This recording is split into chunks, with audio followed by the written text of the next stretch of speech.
जिनके गुणों के गान में बेवर्धमान महान जिन विचरे हमारे ध्यान में। 205 नंबर पेज निकालो, कलश 152 में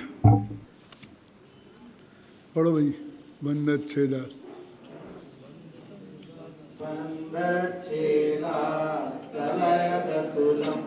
मोक्षमाक्षयपेतम्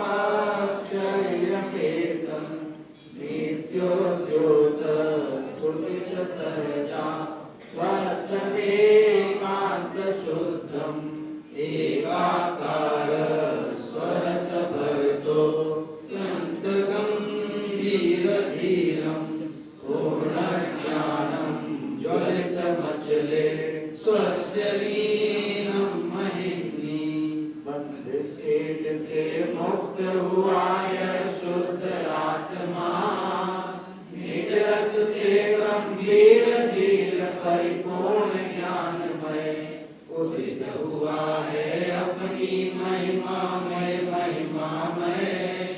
अचल अनाकुल अजय अखंड ज्ञान दिवाकर। ये अंत मंगलाचरण है। शास्त्रों के आरंभ में, मध्य में और अंत में मंगलाचरण करने का विधान है। समझाता है न्याय शास्त्र में कि आदौ मध्यवसाने च मंगलम भासितम बुधई। आदि में, मध्य में और अंत में मंगलाचरण करने का विधान है। उसी नियम के अनुसार ये मोक्षाधिकार समाप्त हो रहा है और इसमें मंगलाचरण किया गया है। ये आत्मख्याति के जितने भी मंगलाचरण हैं वो सभी मंगलाचरण ज्ञान को ही, ज्ञान ज्योति को ही नमस्कार करने वाले हैं। अब वो ज्ञान ज्योति क्या है? सम्यक ज्ञान है, आत्मानुभूति है या केवल ज्ञान है, या त्रिकाली ध्रुव भगवान आत्मा है। विभिन्न स्थानों पर इनके विभिन्न प्रकार के विशेषण दिए गए हैं, जिनसे कभी तो लगता है कि ये केवल ज्ञान ज्योति है, कभी लगता है त्रिकाली ध्रुव भगवान आत्मा रूप ज्ञान ज्योति है, और कभी लगता है सम्यक ज्ञान रूप ज्ञान ज्योति है। तीनों ही को लगाओ, क्या अंतर पड़ता है? एक द्रव्य स्वभाव की दृष्टि से है, एक पर्याय की सत्यता प्रकट करने की दृष्टि से है, वो एक पूर्णता की दृष्टि से है। अब यहाँ ये कह रहा है, देखो, बंध छेद से मुक्त हुआ है। बंधाधिकार पहले आया था ना, और उसके बाद में आया था मोक्षाधिकार। और मोक्षाधिकार के आरंभ की गाथाओं में ये बात कही थी, है कुछ किसी को अंदाजा? क्यों अभिनंदन जी, क्या कहा था शुरू की गाथाओं में?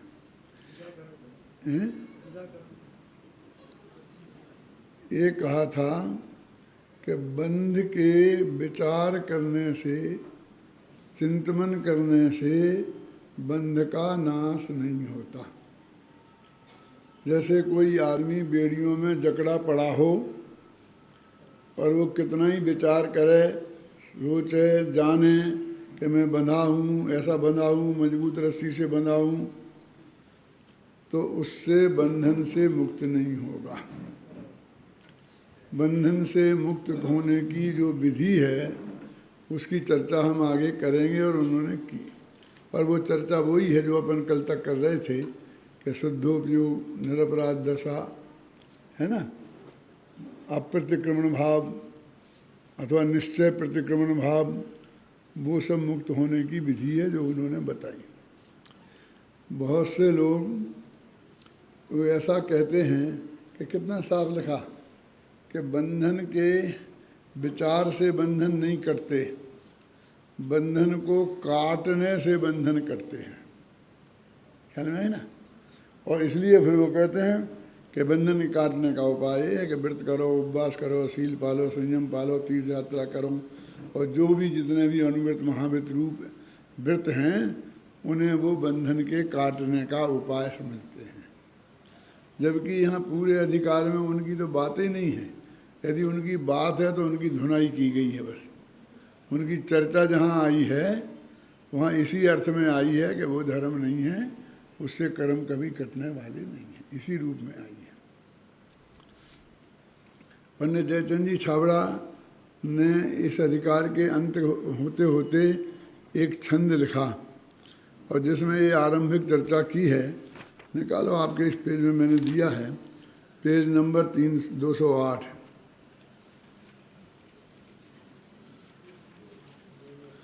हाँ पढ़ो भाई।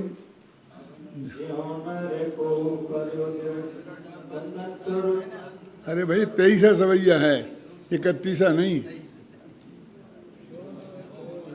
याला टुकिया रु कामरिया पर ताज तिहूं पर को तजदार।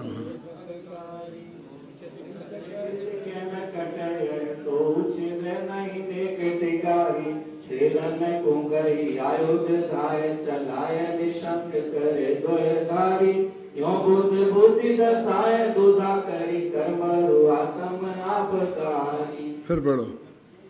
जो नर को पयो दृढ़ बंधन बंध स्वरूप लखे दुखकारी, चिंत करे नित कैम कट यह तो छिद नहीं नेक टिकारी। छेदन कुंगई आयुध धाय चलाय निशंक करे दुर्धारी, यो बुद्ध बुद्धि दसाय दुधा करी कर्म आत्म आपकारी। आ गया समझ में? कितना स्पष्ट। वो जो शुरू में गाथा में बात करी थी, अधिकार के अंत में उसको फिर उन्होंने दोबारा याद किया। क्या? जैसे कोई नर मनुष्य परो दृढ़ बंधन, मजबूत बंधन में पड़ा हुआ है, और बंध ऐसा वो आदमी बंध स्वरूप लखे, बंध के स्वरूप को जानता है और उसे ये दुखकारी है ऐसा भी जानता है।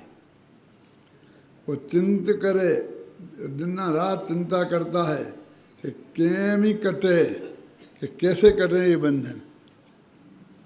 तो छिदे नहीं नेक टिकारी, तो भी वो कर्म का बंधन छिदता नहीं है। माने कर्म के बंधन को जानने से, कर्म के बंधन के बारे में चिंतन करने से, कर्म का बंधन दुखकारी है ये जानने से, ये सब बातें करने से भी कर्म कटते नहीं हैं। ये आ गया ना वही छंद अपन ने जो पढ़ा था।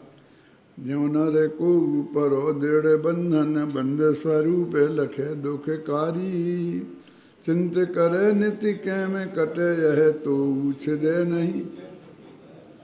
छेदन को गही आयुध धाय चलाए निशंक करे दुई धारी।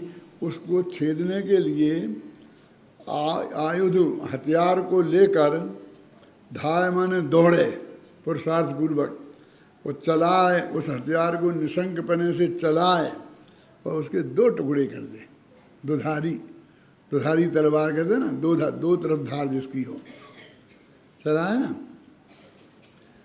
ऐसे ये तो 3 पंक्ति में तो हुआ उदाहरण, और एक पंक्ति में है सिद्धांत। अब इसमें आ जाएगा ना व्रतशील संयम, तब तो आ जाना चाहिए ना। लेकिन क्या लिखा है देखो, यों बुद्धि धसाए, अपनी बुद्धि को कहाँ धसा दे? प्रज्ञा छेनी कहाँ? वो जो बीच में संधि होती है ना सांध में, प्रज्ञा क्षेत्री श्रुतेयम पातिता सावधानई। देखो कौन शब्दों का प्रयोग? त्यों बुद्धि धसाए और दुधा करी, और 2 टुकड़े कर दे। क्या है? कर्म और आत्म, और कर्म और आत्मा के 2 टुकड़े अलग अलग कर दे, और आप गहारी और आत्मा को पकड़ ले। इस विधि से कर्म करेंगे। एक पंक्ति में पूरा मोक्ष अधिकार का स्वरूप बता दिया। अब एक दफे और पढ़ लें। जो नर को पर दृढ़ बंधन बंध स्वरूप लगे दुखकारी चिंत करे नित्य कैम कटे तो चिद नहीं निक टिकाई शेदन गुंगही आयुध धाय चलाय निशंक करे तुलगारी यो बुद्ध बुद्धि दसाय तुदा करी कर्मरु आत्म आप गवारी। ये जो है ना वो बता ना कौन सा है, कौन सा सवैया है? तेईसा। इसका दूसरा नाम क्या है? मत गयंद। मदोन्मत्त जो हाथी है वो डोलता डोलता चलता है ना, ऐसा चलता है ये। और देखो इसमें क्या है, 8 मगन होते हैं, कौन गण होते हैं, जिसमें एक अक्षर दीर्घ होता है, 2 अक्षर ह्रस्व होते हैं। या दीर्घ है और लटकू है ना, ऐसा इसका नियम है। हाँ समझिए ना, ऐसे ये छंद बनता है, एक अक्षर बड़ा 2 अक्षर छोटे, एक अक्षर बड़ा 2 अक्षर छोटे, ऐसे 8 होते हैं। तो 8 × 24 होते हैं ना, तो इसे 23 अंत में फिर वो एक हिस्सा छोड़ देते हैं ना, इसलिए एक कम हो जाता है, इसलिए 23 फिर 23 अक्षर रह जाते हैं, इसलिए इसे 23 सवैया कहते हैं। मतगेंद से सवैया भी कहते हैं। और वो प्रसिद्ध हैं, मैंने बताया ना, या लट्टू की अरु कामरिया पर राज तिहूँ पर कोतज डारों और कोट के हूँ कल धोत के धाम करील की कुंजन ऊपर वारों, वो इसकी राग है। यो बुद्ध बुद्धि धसाए, यो माने इस प्रकार, बुद्ध माने बुद्धिमान व्यक्ति। अरे यार जल्दी क्यों करते हो? यो बुद्ध माने बुद्धिमान व्यक्ति, समझदार ज्ञानी धर्मात्मा। बुद्धि धसाए, ये है प्रज्ञा चैनी, ये बुद्धि। और धसाए माने डाले, है ना। और दुधा करी, और उसके 2 टुकड़े कर दे, एक कर्म एक तरफ आत्मा। तो कर्म को छोड़ दे और आत्मा को ग्रहण कर ले, बस ये विधि है कर्म के नाश की, इसमें कह दी है। अभी अपन लौट के वहीं पहुँचे। बंध छेदात है ना, कि बंध का छेद कैसे होता है। Page number 205। बंध छेद से मुक्त हुआ, आ गया ना, यह शुद्ध आत्मा निज रस से गंभीर धीर परिपूर्ण ज्ञानमय। वैसे कई दफ़े चर्चा की है कि जो अपना नायक होते हैं, ज्ञान को यहाँ नायक बताया है। नायक जानते हो? हीरो। हीरो में सब समझते हैं, नायक में कोई नहीं समझता है। और वे नायक 4 प्रकार के होते हैं। कौन कौन से? ऐसा नहीं, जिसको बोलना हो वो हाथ उठाए, मैं पूछ लूँगा। देखो हाँ, बोल चल। यही क्रम है। धीरोदात्त पहला ये है ना, फिर धीरोधत्त, फिर धीर ललित, फिर धीर प्रशांत। ये 4 प्रकार के हीरो होते हैं, नायक होते हैं। देखो ये चारों में धीर शब्द लगा हुआ है, चारों में।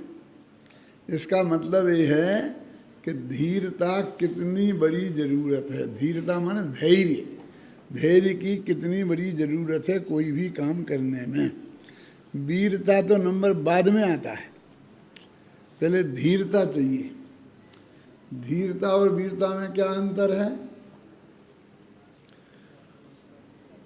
आक्रमण करने की शक्ति को बोलते हैं वीरता, और आक्रमण सहने की शक्ति को बोलते हैं धीरता। अंतर समझ में है ना? अब मैं शुद्ध हिंदी में बोलूं तो पीटने की ताकत को बोलते हैं वीरता, और पिटने की ताकत को बोलते हैं धीरता। है? पीटने की ताकत हो या ना हो, लेकिन पिटने की ताकत होना चाहिए तो फिर अखाड़े में उतरना। अखाड़े में समझते हो, वो जो पहलवानों का अखाड़ा होता है ना, अब कोई जांग ठोक के खड़ा आ जाए कि आजा आजा आजा, और तुम्हें पिटने की ताकत नहीं हो और उसमें कूद पड़ो और वो एक पढ़े जोर का तो वहीं बेहोश हो जाओ, है तो क्या होगा, है ना। ऐसे इस दुनिया के अखाड़े में, चाहे राजनीति के हो, चाहे समाज के हो, चाहे धर्म के हो, किसी भी अखाड़े में उतरना हो तो पहले धैर्य चाहिए, पिटने की शक्ति चाहिए।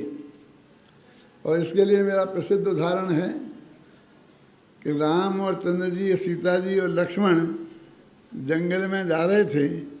राम और सीता तो अपने जंगल में आराम से रहते थे और बेचारे लक्ष्मण को सारी व्यवस्था करनी पड़ती थी। सुरक्षा का काम भी उन्हीं का था कि जब भी आराम से कुटिया में सो रहे हों तो बाहर पहरे देने की ड्यूटी भी उन्हीं की थी।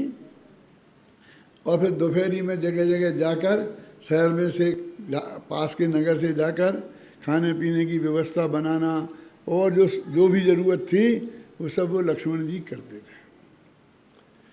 लक्ष्मण जी एक गांव में गए नगर में, तो वह नगर में ड्योढ़ी पिट रही थी कि जो व्यक्ति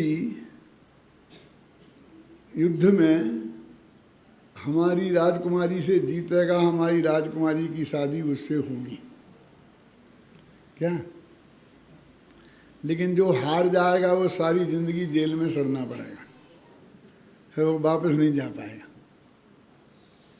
ऐसा नहीं चाहे जो कोई आ जाए कि जीत जाएंगे तो जीत जाएंगे, नहीं अपने घर वापस आ, ऐसा नहीं। इतना पक्का कॉन्फिडेंस हो तो आना, खेल मत कर देना। अभी ये पहुंच गए राज दरबार में, बनी उसके सूचना के, पहरेदार ने रोका तो धक्का मारते हुए घुस गए। ख्याल में आई ना, कौन आया देखा करके, तो कुछ नहीं बोले, खड़े हो गए जम के। तो लोगों ने कहा भगाओ इसे, कौन है आया, कहाँ से आ गया, कुछ भी नहीं। फिर लोगों ने तीर चलाए उन पे। तो उसमें आता है पद्म पुराण पढ़ना, उसमें होता है एक तीर आया तो ऐसा हाथ से पकड़ लिया, दूसरा आया तो इस हाथ से पकड़ लिया, तीसरा आया तो यहाँ से पकड़ लिया, चौथा आया तो यहाँ से पकड़ लिया, पांचवा आया तो यहाँ से पकड़ लिया, छठवां आया तो यहाँ से पकड़ लिया क्या, और सातवां आया ऐसा दांत खोले और यहाँ आया दांत से दाब लिया। एक सेकंड चूक जाते तो बस मुझे तीर होते थे। जब उनने ये हालत देखी तो सब पानी पानी हो गए, किसी पर आक्रमण नहीं किया और उनका पराक्रम प्रसिद्ध हो गया कि नहीं। क्यों, उनने क्या किस बात का प्रदर्शन किया, आक्रमण सहने की क्षमता का प्रदर्शन किया है? आक्रमण सहने की क्षमता का प्रदर्शन किया। तो भाई इसमें भी लिखा है, देखो, निज रस से गंभीर धीर परिपूर्ण ज्ञानमय।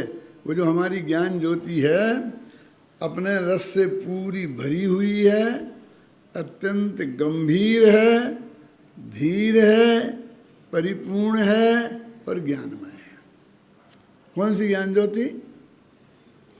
जो ज्ञान ज्योति बंध को छेद कर और आत्मा को प्राप्त कर मुक्ति को प्राप्त करेगी, वो ज्ञान ज्योति ऐसी है, नायक है। ज्ञान ज्योति बोलते हैं धीर। तो अपनी बात चली धीरोदात्त। तो धीर के साथ जो उदार हो उसे बोलते धीरोदात्त नायक।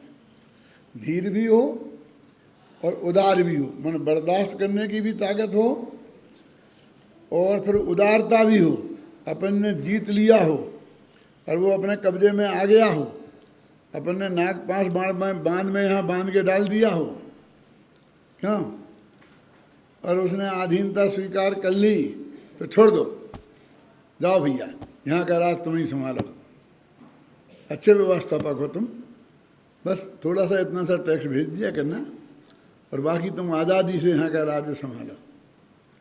ये इसे बोलते हो उदारता। धीरोदात्त, समझ में आई ना? बिना आक्रमण किए जीत लिया और फिर उदारता से छोड़ दिया। ऐसे कौन कौन नाटक हैं धीरोदात्त? जैसे राम। क्यों है धीरोदात्त राम? इसलिए हैं, देखो रावण के इतने दुर्व्यवहार को, आक्रमण को, सबको झेला और अंत में उसी के भाई को राज तिलक करके और लंका का उसे छोड़ दे करके और अपने घर आ गए। कैसे नायक हैं वो? धीरोदात्त। और धीरोधत्त, धीर तो है लेकिन उद्दंड है। धीर तो है लेकिन उद्दंड है रावण, है ना? धैर्य की तो कोई कमी नहीं है लेकिन उद्दंडता है। धीर ललित, धीर तो है लेकिन रसिया है। कृष्ण है, अपने अपने धीरता से राज्य जीता, बस मुरली बजाने में मस्त हो गए। धीर ललित। और चौथा है धीर प्रशांत। कौन है? भगवान महावीर। धीर भी है और शांत है। तो ये जो नाटक, एक ज्ञान जो नायक है वो कौन सा है, ये शुरू में ही बताया है। जब अपन वहाँ पर कर्ता कर्म अधिकार का शुरू में करते हैं ना, धीरोदात्त मनालक कुलम आता ना, ज्ञानम प्रो मंजती, ऐसा कुछ है ना। तो वहाँ पर ये जो ज्ञान है वो धीरोदात्त नायक है। तो अब यहाँ अकेला धीर लिखा तो उदात्त अपनी तरफ से जोड़ लेना, क्योंकि ये नायक तो वो ही है ना।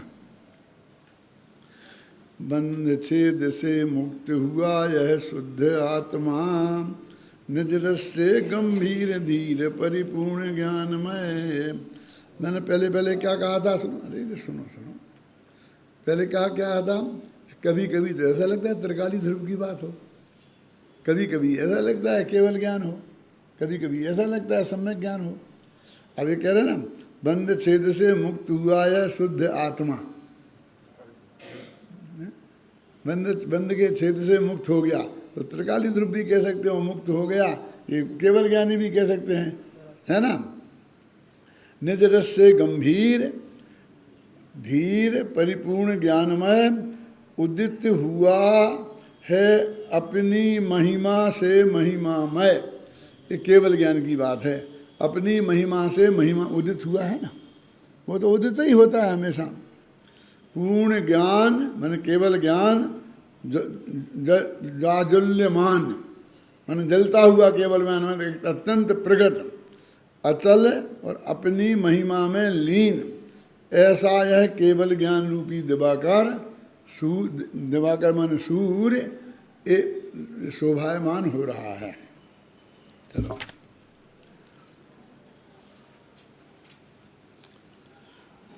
पंडित बनारसी दास जी ने नाटक समय सार में इसका पद्यानुवाद भावानुवाद कैसे किया है, पढ़ो।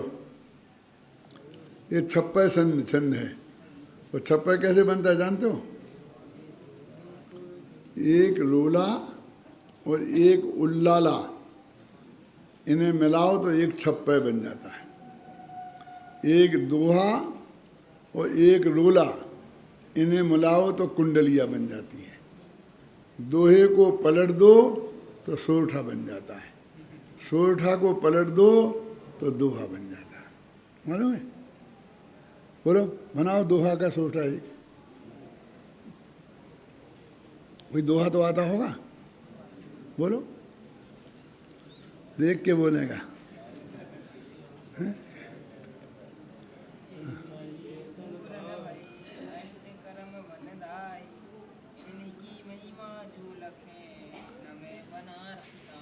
है ना।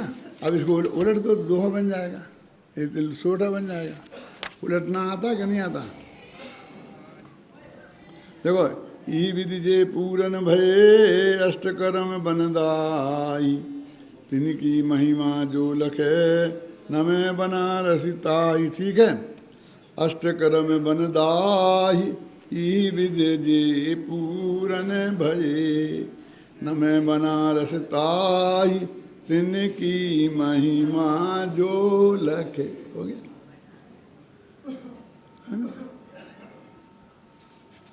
है? बन जाता है। अभी अपना क्या बता, छप्पर कैसे बनता है? एक रोला और एक उल्लाला। अब पढ़ो ऐसे, चलो। भयो शुद्ध अंकुर गयो मिथ्यात मोर नसे, क्रम क्रम होत उद्योग सहज जिम शुक्ल पक्ष शशि, केवल रूप प्रकाशी भासि शुक्ल राशि धर्म ध्रुव, करि पूरण निधि आव त्याग लाभ परम प्रगट बूंद सागर थयो, अभिचल अखंड अनभय अखय, जीव दरब जगमयी जयो। फिर बोलो।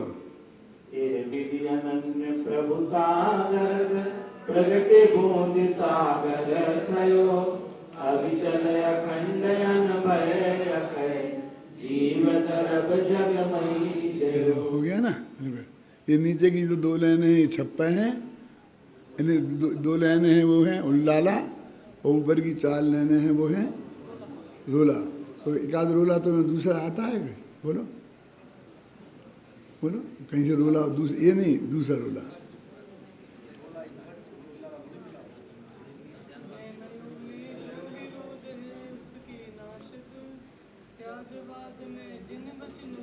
जोरन थे।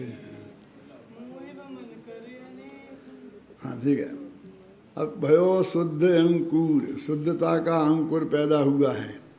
मिथ्यात्व मूल नसी गयो, मिथ्यात्व जड़ मूल से नष्ट हो गया। क्रम क्रम हो तो उद्योत, तो धीरे धीरे जो प्रकट हो रहा है। सहज जिम शुक्ल पक्ष शशि, सहजता से प्रकट हो रहा है। कैसा? जैसे शुक्ल पक्ष का सूरज, शुक्ल शशि चंद्रमा, शुक्ल पक्ष का चंद्रमा कैसा होता है? बता, नहीं मालूम? कभी देखा नहीं? शुक्ल पक्ष तो समझता है कि नहीं? क्या शुक्ल माने सफेद, पक्ष माने पक्षी, क्या होना है? पखवाड़ा, पक्ष माने पखवाड़ा, और सफेद माने उजेला, उजेले वाला। तो दोज को सबसे ज़्यादा, अमावस को सबसे ज़्यादा अंधेरा, और अमावस को चंद्रमा दिखता ही नहीं, और एकम को भी चंद्रमा दिखता नहीं है। फिर दोज को कभी मुश्किल से दिखता है। जब दोज का चंद्रमा दिखता है तो मुसलमानों की ईद होती है उस दिन। ईद कहते चंद्रमा दिखे तब। अब दोज का चंद्रमा फिर तेज को और बढ़ जाता है, चौथ को और बढ़ जाता है, वैसे बढ़ते बढ़ते पूर्णमासी को पूरा हो जाता है। ख्याल में आई ना? तो वो उसे बोलते हैं पूर्णमासी। तो इस सूक्ष्म का पक्ष गुरुदेव बोला करते थे कि बीज उगी छे तो पूर्णमासी थसेज थसे, कि द्वितीया का चंद्रमा उगा है तो वो पूर्णमासी के रूप में होगा ही होगा। ये कब कहते थे? क्योंकि उनका जन्म शुक्ल पक्ष की दोज को था। तो बीज का सम्यक ज्ञान पैदा हुआ है तो पूर्णमासी का केवल ज्ञान होगा ही होगा, ऐसा बोलते थे। बोलते ना? अभी गुरुदेव का तो सुदी में जन्म हुआ था, और भैंसरी का बदी में हुआ था। पूर्णमासी को तो खूब पूरा चंद्रमा रहता ही है, और एकम दोज को भी रहता है, और फिर धीरे धीरे क्षीण होता जाता है। इसमें लिखा ना शुक्ल पक्ष शशि। देखो ये जो गुजरातियों का महीना अमावस के दिन पूरा होता है, और अपने हिंदी भाषियों का महीना पूर्णमासी के दिन पूरा होता है? कभी सुना कि नहीं सुना सुरेश जी? ये बातें भी हमें बतानी पड़ेंगी। गुजराती का महिमा जो है अमावस के दिन पूरा होता है, और हिंदी भाषियों का पूर्णमासी। गुरुदेव एक बात कहा करते थे कि ये हिंदी वालों का सही है, गुजरातियों का नहीं है। कहते थे कि नहीं कहते थे? कि क्यों? कि वो साफ ही लिखा है अर्धमासी और पूर्णमासी। देखो कि पूर्णमासी का मतलब महीना पूरा हो गया, और अर्धमासी माने आधा महीना हुआ है। ऐसा वो खुद बोलते थे, मैंने खुद इन कानों से ही सुना है पूज्य गुरुदेव श्री को। और एक आध लोग अभी यहाँ और बैठे होंगे कि जिनने भी सुना होगा। क्यों मोटा नहीं सुना? क्या नहीं सुना? सुमन भाई से तो नहीं पूछ सकता। क्यों? कि जब गुरुदेव के प्रवचन होते थे तब तो ये बर्मा शहर संभालते थे। अभी भी वही संभाल रहे हैं। हो गया पूरा, अपन ने पढ़ दिया। क्रम क्रम होत उद्योत सहज जिम शुक्ल पक्ष शशि, केवल रूप प्रकाश, केवल ज्ञान रूप प्रकाशित हुआ। भास सुख राशि, और अनंत सुख की राशि प्रकट हो गई। ध्रुव के आश्रय से धर्म प्रकट हुआ। और कर पूरन स्थिति आयु कर्म की स्थिति को पूर्ण करके जगत को त्याग कर मुक्त अवस्था को प्राप्त हो गए। ये मोक्ष अधिकार पूरा हो गया। तो जी मोक्ष में चला गया तो मोक्ष अधिकार प्राप्त हो गया। देखो आप जानते हैं भारतीय संस्कृति का एक नियम है, और वो नियम क्या है कि कहानी सुखांत होनी चाहिए। नाटक की हो, उपन्यास की हो, कोई भी कहानी हो लिखी जाए, उसे सुखांत होना चाहिए। ये भरत मुनि ने 2000 वर्ष पहले बताया था। किसने बताया था? कौन से भरत मुनि हैं ये? चक्रवर्ती? अरे यार तुम मत बोला करिए, तो हमारे सबसे बड़े अध्यापक को तुम्हारी इज्जत चली जाएगी। ये नाट जो है ना, सब जो काव्य शास्त्र, उसके सबसे पहले आचार्य हैं जो 2000 वर्ष पहले हुए हैं। फिर बाद में तो बहुत आचार्य हुए, कुंतल, अब तुमने नाम ही नहीं सुने होंगे, हम किन किन के नाम बताएं। अलग अलग संप्रदाय हुए, वक्रोक्ति संप्रदाय। इसमें झगड़ा पड़ा कि काव्य की आत्मा क्या है। तो भरत मुनि ने कहा रस है आत्मा, रसम वही आत्मा। फिर आगे आगे क्या था? वक्रोक्ति काव्य जीवितम। कुंतल ने कहा कि वक्रोक्ति काव्य का जीवन है। फिर बहुत बहुत हैं, होते गए आगे। बड़ी कहानी है 2000 वर्ष की, अब वो नहीं सुनाऊंगा मैं तुम्हें। तो उन भरत मुनि ने ये नियम बनाया कि कोई भी काव्य हो, महाकाव्य, उसको सुखांत होना चाहिए। ये हिंदुस्तान की पद्धति नहीं है दुखांत कहानी होना, ये तो विदेश से आई है। जो अपने शेक्सपियर के नाटक आए ना, ट्रेजेडी जिन्हें हम बोलते हैं, और कॉमेडी और ट्रेजेडी, ये दो भेद तो विदेशियों के हैं। हमारे यहाँ तो सब कॉमेडी कॉमेडी ही होती, और हम कॉमेडी हास रस को समझते हैं। अरे सुखांत हो वो कॉमेडी, दुखांत हो वो ट्रेजेडी। आप समझे ना? तो मैं आपसे कहता हूँ कि ये जितने भी नाटक लिखे जाते हैं और जिन्हें ये सुखांत कहते हैं, ये तो सब भोगांत हैं। ये भोग को ही सुख मानते हैं। कोई भी कहानी लिखेंगे, आप जानते हैं ये हिंदुस्तान में जितने सिनेमा बनते हैं वो एक स्टाइल पे बनते हैं। आप कहो तो मैं 1 सेकंड में तुम्हें हिंदुस्तान में बनने वाले सारे सिनेमाओं की कहानी सुना सकता हूँ। सुना दो बेटा? ये कहता सुना दो। 2 लड़का और 1 लड़की, और धमाधम धमाधम, और एक लड़का मर गया, एक लड़का लड़की की शादी हो गई, खेल खत्म है। अथवा 2 लड़की और 1 लड़का, और फिर धमाधम धमाधम धमाधम है। फिर उसमें से 1 लड़की मर गई, एक के साथ शादी हो गई, और खत्म। शादी हो गई मैंने सुखांत। अब सुखांत हुआ कि अभी ये दुखांत हुआ है, क्यों? जैनियों की कोई कहानी दुखांत नहीं है, क्योंकि हमारे आचार्य जब तक वो दुख में पड़ता है तब तक कहानी खत्म ही नहीं करते। फिर वहाँ से मर के वहाँ गया, मर के स्वर्ग गया, तो स्वर्ग से मर के एक इंद्री हुआ, फिर एक इंद्री से मर के 2 इंद्री, 3 इंद्री, 4 इंद्री, कहानी चलती रहती जब तक वो मोक्ष में ना पहुंचे। क्यों? वे कहानी खत्म करते ही नहीं। इसलिए जैनियों की हर कहानी असलियत में सुखांत होती है और अजैनियों की हर कहानी भोगांत होती है, सुखांत नहीं। मैं कहता हूँ कि हमारा छेड़ाला एक महाकाव्य है। कैसे महाकाव्य है? महाकाव्य तो इतना बड़ा लंबा लंबा होता है, कम से कम 8 सर्ग होना चाहिए, इसमें 6 ही ढाले हैं। पहले ही नियम पूजा नहीं पूरा करता है। अरे तुम ये मानोगे तो रामायण भी महाकाव्य नहीं कहलाएगा, क्योंकि उसमें भी 7 अध्याय हैं, 8 उसमें भी नहीं है। भरत मुनि की कसौटी पर तो रामायण भी फेल हो जाएगी, जो सर्वश्रेष्ठ महाकाव्य माना जाता है। तो क्यों है? क्योंकि हमारी कहानी कहाँ से शुरू होती है? काले अनंत निगोद मझार,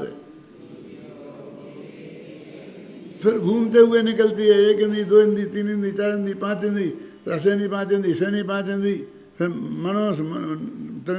मनुष्य देव, देव से फिर कहा कि मनुष्य आगे फिर नरक, फिर जाकर के देव में, और फिर मनुष्य पर भव धारण किया, मुनि दीक्षा ली, केवल ज्ञान प्राप्त हुआ और रही है अनंतानंत का।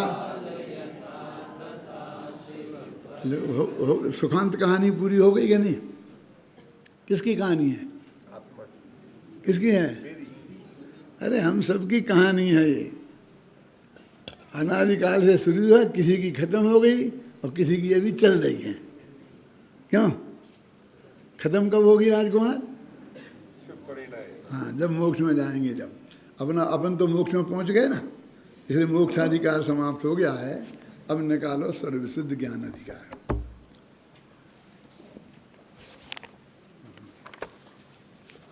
पढ़ो भाई, मंगलाचरण तो पढ़ो,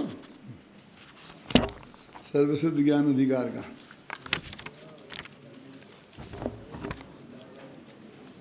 सर्वसिद्ध ज्ञान अधिकार पहला पेज 193 नंबर का छंद है।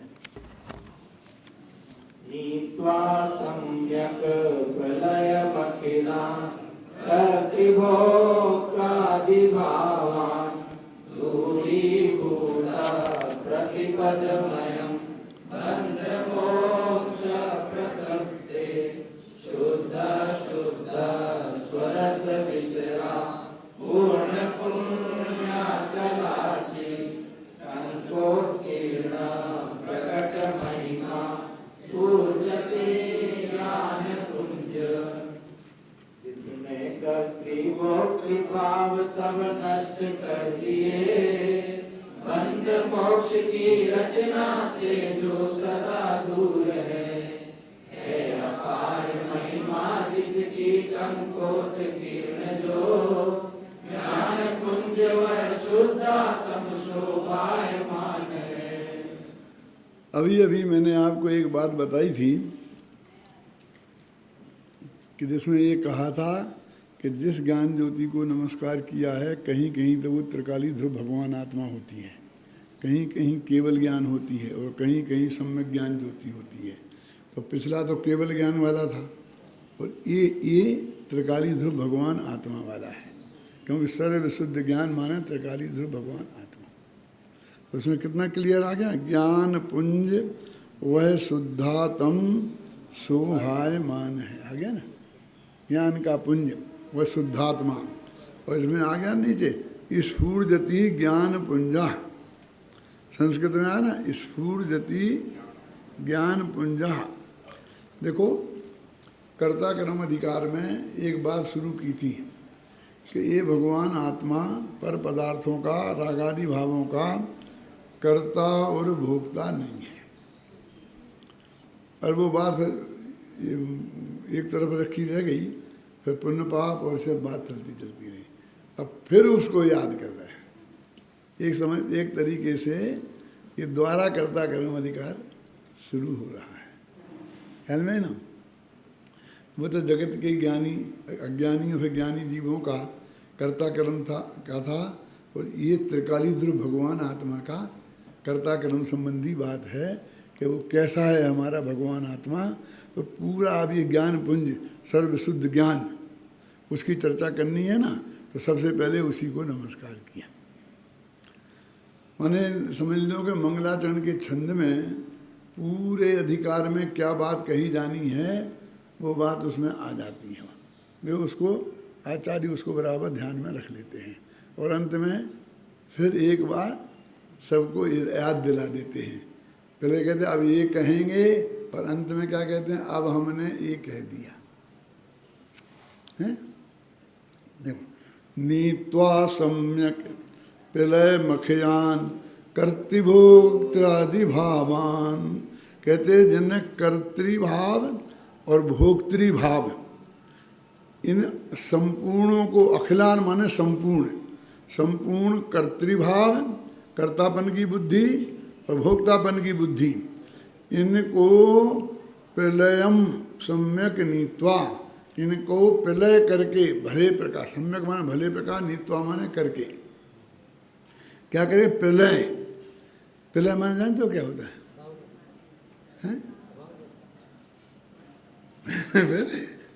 लय माने होता है नाश होना, समझे ना। अब उसमें प्रा उपसर्ग लगा है, उसे प्रलय। अपन ने 12 भावना लिखी है ना, तो उसमें आता है पर्याय लय धर्मा परंतु द्रव्य शाश्वत धाम है। देखा ना, वहाँ पर लय धर्मा कहा पर्याय को, प्रा हटा दिया वहाँ, है ना। क्यों? क्योंकि प्रा जो जहाँ उपसर्ग लगता है तो उसमें क्या होता है, वो सम्मान सूचक है, माने उसकी महिमा बढ़ जाती है। अब जिसका नाश करना है उसकी क्या की महिमा है। पर्याय को पर्याय लय धर्मा, और यहाँ कर्तव्य भोक्तित्व भाव को नाश करना है पूरी तरह से, प्रलय मच जाए। जैसे अपन कहते हैं युग के अंत में प्रलय मच जाता है, मैं भागने को जहाँ पर रास्ता नहीं मिले, इस तरह एकदम हो जाए। तो अखिलान कर्तृ भोक्तृदि भावान सम्यक प्रलयम नीत्वा, भले प्रकार से प्रलय करके, कर्तापन और भोक्तापन के भाव को भले प्रकार से प्रलय करके, दूरी भूता प्रतिपदमयम बंध मोक्ष प्लप्ते। अब बंध मोक्ष अधिकार अभी अभी निकले हैं ना, तो याद आ, जरा भूल नहीं पाते हैं, थोड़ी थोड़ी याद आती है ना। तो कहते हैं कि बंध और मोक्ष की जो कल्पना है, जो बात चल रही थी, वो प्रतिपदमयम दूरी भूता, प्रतिपद जानते हो, पर कदम कदम पर,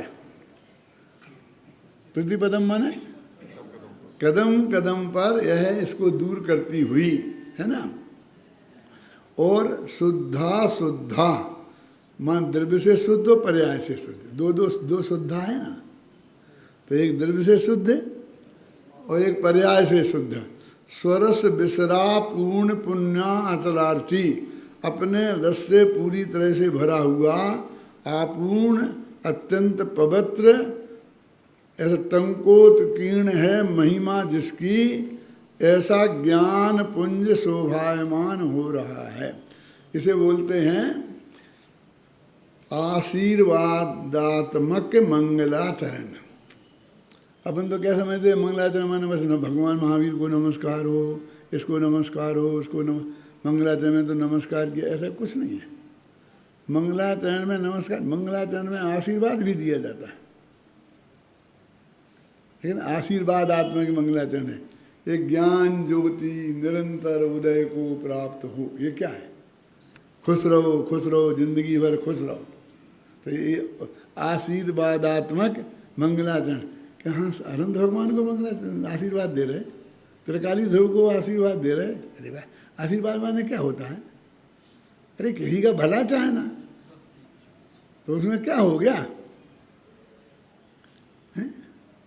ऐसे तो सैकड़ों जगह मिलेंगे अपने यहाँ, तो हर जगह कोई नमः नमः नमः नमः नहीं है, ऐसा बहुत मिलेगा कई जगह कई तरीके से। देखो, जिसने कर्तृभोक्तृभाव सब नष्ट कर दिए, बंध मोक्ष की रचना से जो सदा दूर है अपार महिमा जिसकी टंकोत कीर्ण जो, ज्ञान पुंज वह शुद्ध शुद्धात्म। कितना सीधा सरल पद्यानुवाद है। बोलो क्या छोड़ा, एक शब्द नहीं छूटा ऊपर का, और एक अन्वय नहीं करना है, बस सीधा गद्य में पढ़ते जाओ और अर्थ समझ में आ जाएगा, है ना? आता ना, जिसने कर्तृभोक्तृभाव सब नष्ट कर दिए, बंध मोक्ष की रचना से जो सदा दूर है अपार महिमा जिसकी टंकोत कीर्ण जो, ज्ञान पुंज वह शुद्धात्म शोभायमान है। हो गया, अर्थ करने की जरूरत नहीं है इसका। देखो, वो ये कह रहे हैं कि सर्व शुद्ध ज्ञान प्रवेश करता है, लिखा ना ऊपर, अतः प्रवसति सर्व विशुद्ध ज्ञानम।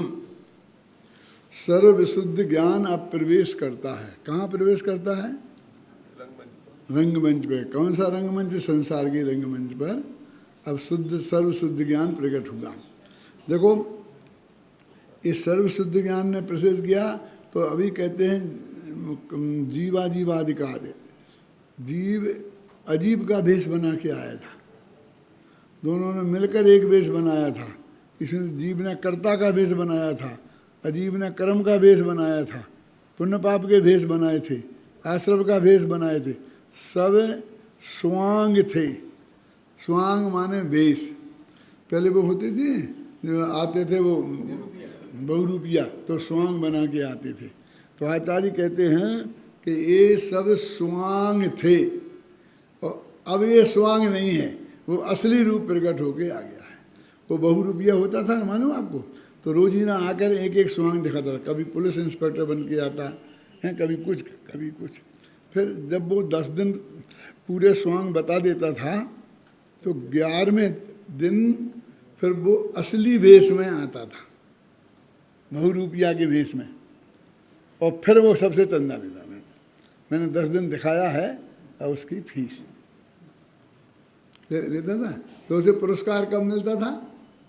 जब वो स्वांग बना के आता था, तब नहीं। जब वो असली रूप में प्रकट हो जाएगा तो ही उसे, तो कहते हैं अभी ये सब स्वांग थे मोक्ष तक। मोक्ष भी स्वांग था, असली रूप नहीं था। अब ये सर्वसिद्ध ज्ञान ये स्वांग नहीं है, उसका ये असली रूप है। अब असली रूप में भगवान आत्मा प्रकट हो रहा है। इसलिए देखो, ये दोहा ये मैंने ही लिखा है शायद, उक्त भाव हैं स्वांग सब, सर्व विशुद्ध स्वभाव, स्वांग नहीं वह मूलता, आत्म वस्तु स्वभाव। ये बात इस दोहे में डाली है, ख्याल में ही ना, कि वे सब स्वांग थे और एक कोई स्वांग नहीं है। अब ये वस्तु का असली स्वरूप प्रकट होने वाला है, तो अब इस सर्व विशुद्ध अधिकार में सर्व शुद्ध ज्ञान प्रकट होने वाला है। और अब 194 कलश जो अगली गाथाओं का उत्थान का कलश है, वो तो मंगलाचरण का था। इसको अपन कल ही पढ़ेंगे और फिर अपन ये गाथाएँ शुरू करेंगे। ये समय सार की सर्वाधिक महत्वपूर्ण गाथाएँ हैं, क्योंकि क्रमबद्ध पर्याय पूज्य गुरुदेव श्री ने इन्हीं गाथाओं की टीका में से निकाली है। कहाँ से कैसे, इसकी चर्चा अपन आगे करें।